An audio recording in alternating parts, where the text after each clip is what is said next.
কোটি টাকার চাকরি ছেড়ে ছেলেটা বেছে নিয়েছিল দেশ সেবা। খড়গপুর আইআইটির প্রাক্তনী, এখন দুঁদে আইপিএস, যিনি মাত্র কয়েক বছরের সার্ভিস জীবনে 550 জন নারীকে পাচারের হাত থেকে বাঁচিয়েছেন। নাম রাজ তিলক রোশন। সিনেমার হিরোদের গল্প তো আমরা অহরহ শুনতেই পাই, কিন্তু আজ চলুন এক রিয়েল হিরোর দুঃসাহসিক জার্নির গল্প জেনে নিই এই ভিডিওতেই। আইআইটি পাশ করার পর রাজ যোগ দেন এক মাল্টিন্যাশনাল কোম্পানিতে। এরপর দেশে বিদেশে টানা 5 বছরের সঙ্গে দাপটে কাজ করেন। কর্পোরেট দুনিয়ায় তার এই অবস্থান ছিল ঈর্ষণীয়। বার্ষিক বেতন যেখানে কোটিরও বেশি, এই জায়গায় পৌঁছতে পারলে অনেকেরই আর কিছু চাওয়ার থাকে না। কিন্তু রাজের ভিতরে জন্ম নেয় এক অস্বস্তিকর প্রশ্ন। কি সেই প্রশ্ন? সেটাই জেনে নিই চলুন। এক সাক্ষাৎকারে তিনি বলেছেন, আমি তখন প্রফেশনাল কেরিয়ারের একেবারে শীর্ষে, সব আছে, কিন্তু হঠাৎ একদিন মনে হলো দেশের জন্য কি করলাম। এই একটা প্রশ্নই ওলটপালট করে দেয় সবকিছু।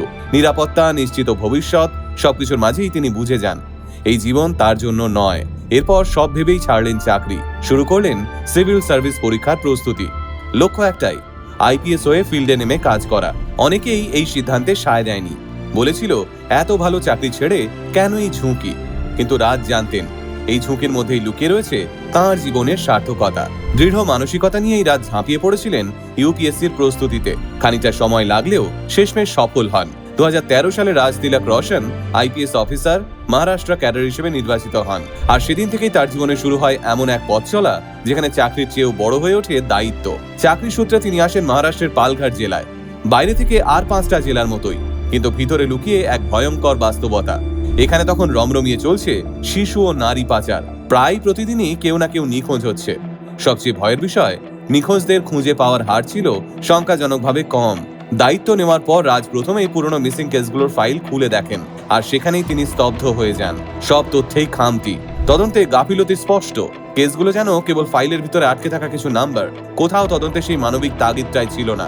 রাজ বোঝেন শুধু কয়েকজন অপরাধীকে ধরলেই সমস্যা মিটবে না, পুরো তদন্ত পদ্ধতিটাই বদলাতে হবে। আর এখানেই কাজে আসে তার মেধা আর বিশ্লেষণ ক্ষমতা। তিনি তৈরি করেন একটা নতুন ব্যবস্থা, স্ট্যান্ডার্ড অপারেটিং প্রসিডিওর, সংক্ষেপে বললে এসওপি। এই এসওপি ছিল এমন একটা পরিকল্পিত কাঠামো যার সাহায্যে তদন্তে দ্রুত পদক্ষেপ নেওয়া যেত। এই পদ্ধতিতে এমন একটা ফরম্যাট তৈরি করা হয় যেখানে ভিকটিমের জীবনকে 360 ডিগ্রি দৃষ্টিভঙ্গিতে দেখা যায়। তার পরিবার ও সামাজিক পরিবেশ থেকে শুরু করে শেষ কোথায় তাকে দেখা গিয়েছিল, সম্ভাব্য পাচার রুট, সবকিছুই একসঙ্গে বিচার করা হতো। রাজ তিলক তার টিমকে কড়া নির্দেশ দেন, নিজের বাড়ির বাচ্চারা হারিয়ে গেলে ঠিক যতটা দুশ্চিন্তা হয়, তদন্তেও ঠিক সেই মানসিকতাই থাকতে হবে। তার মতে শিশু পাচারকে শুরু থেকেই হিউম্যান ট্রাফিকিং এর দৃষ্টিভঙ্গিতে দেখতে হবে। কোনো এলাকা থেকে যদি একটি মেয়েকে উদ্ধার করা যায়, সেখানে বারংবার পুলিশ পেট্রোলিং চালিয়ে যেতে হবে। এই পদ্ধতিতে খুব দ্রুততার সঙ্গে একের পর এক বড় সাফল্য আসতে শুরু করে, যার ফলে ধরা পড়ে মহারাষ্ট্রের সবচেয়ে কুখ্যাত মানব পাচার গ্যাংগুলোর একটা। তদন্তে উঠে আসে এক ভয়ঙ্কর তথ্য, বাংলাদেশ থেকে প্রায় 500 জন নাবালিকাকে পাচার করছিল এই চক্র। রাজ কিন্তু এখানেই থেমে থাকেননি। তিনি জানতেন উদ্ধার করলেই দায়িত্ব শেষ হয়ে যায় না। এলাকার স্কুলগুলোতে পুলিশের টিম পাঠান। নিয়মিত পড়ুয়াদের বোঝানো হতে থাকে গুড টাচ আর ব্যাড টাচের পার্থক্য। অভিভাবকদেরও সচেতন করা হয়। এরপর বিপজ্জনক এলাকাগুলোতে তিনি ছদ্মবেশী মহিলা পুলিশ মোতায়েন করেন। উদ্দেশ্য একটাই, টোপ ফেলে পাচারকারীদের হাতে নাতে ধরা। এই আধুনিক পদ্ধতির ফলও খুব দ্রুত সামনে আসে। 2017 সালের মধ্যেই পালঘাট জেলায় মিসিং কেস সলভ হওয়ার হার পৌঁছে যায় 89%।